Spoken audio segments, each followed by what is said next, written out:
علیکم. میں آج پاکستان بنانے والوں کے پاس، پاکستان بچانے والوں کے پاس آئی ہوں.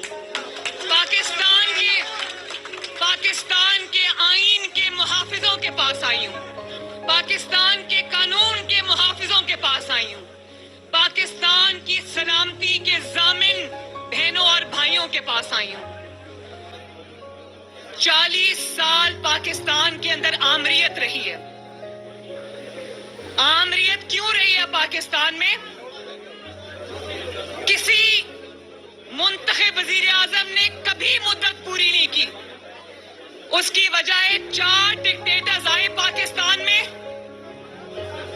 10 سال انہوں نے دھونس سے، دھاندلی سے، زور سے، طاقت سے پورے کیے. کبھی کسی عدالت نے جرأت نہیں کی کہ کسی ڈکٹیٹر کے آگے کھڑی ہو. اور ستم ظریفی اس بات کی،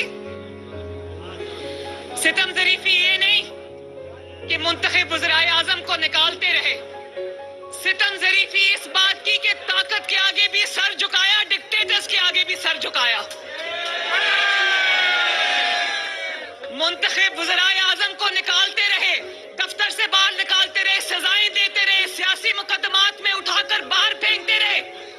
لیکن کبھی کسی عدالت نے اتنی ہمت نہیں دکھائی کہ کسی ڈکٹیٹر کو بھی کٹہرے میں لا کر کھڑا کرے.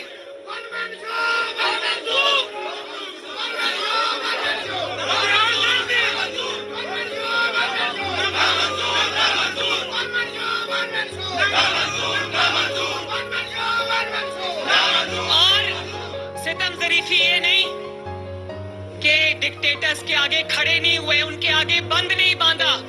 ستم ظریفی یہ کہ ان کو ویلیڈیشن دی، ان کو کہاں ڈٹ کے حکومت کرے، کبھی پی سی ہو، کبھی ایل ایف ہو.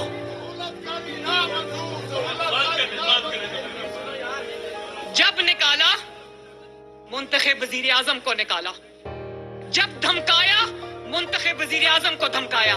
کل نواز شریف صاحب کی بات سنی تھی نا، انہوں نے کہا کہ مجھے پرائم منسٹر ہاؤس میں میسج آیا جج کا کہ یہ میرا کام کر دو ورنہ اڈیالہ جیل آپ کا انتظار کر رہی ہے. وکلاء سے میں کہتی ہوں مجھے ہاتھ اٹھا کر بتائیں، کیا کبھی کسی عدالت نے کسی ڈکٹیٹر کو نااہل کیا؟